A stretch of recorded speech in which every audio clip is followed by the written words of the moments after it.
Good evening and welcome to the Business Day. I'm Javon Keys. Investors in the general public pool who applied for shares from Regency Petroleum's recent initial public offer IPO will get a minimum of 10,000 of their requested shares. Now, according to the company's basis of allotment, applicants will receive 5.3% of the requested shares after the first 10,000. Now, investors from the various reserve pools will, however, receive all of their requested shares. The Regency IPO, which set out to raise $287 million, was oversubscribed. The offer closed on November 25, a day after it opened. Regency plans to use $160 million of the funds to clear existing debt. And still on some company news now, Mayberry says the proceeds from the new bond offer will be used to support one of its lending products. CEO of Mayberry, Gary Peart, says the $5 billion it's looking to raise will fund the company's margin book.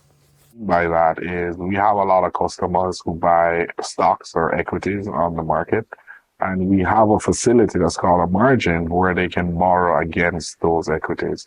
We've seen significant demand over the last 10 years for this type of facility, and in the last couple of years the demand has taken up. It's gotten very huge.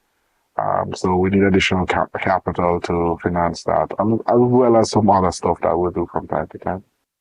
Now, Mr. Peart gave the details of the facility, which opened on Friday. So the minimum investment is $20,000, and you can invest more than that if you so desire. There are 4 tranches. It's 13-month, 18-month, 24-month, or 36-month, which is basically a year and a half, 2 years, and 3 years. The coupon, as I said to you before, 9.25%. 10%, 11% per annum, and 12% for the 36 months.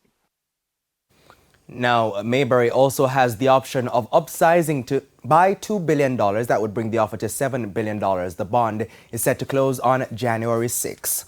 Now, let's head to the foreign currency market. The US dollar is being sold for an average $154.53. $115.08 is the going rate for the Canadian dollar. $190.24 for the pound, while it's costing an average $166 for the euro.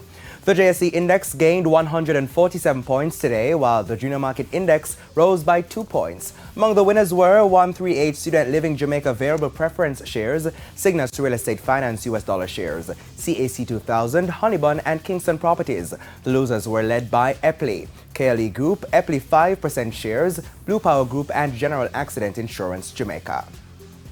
And that's the Business Day. I'm Javon Keys.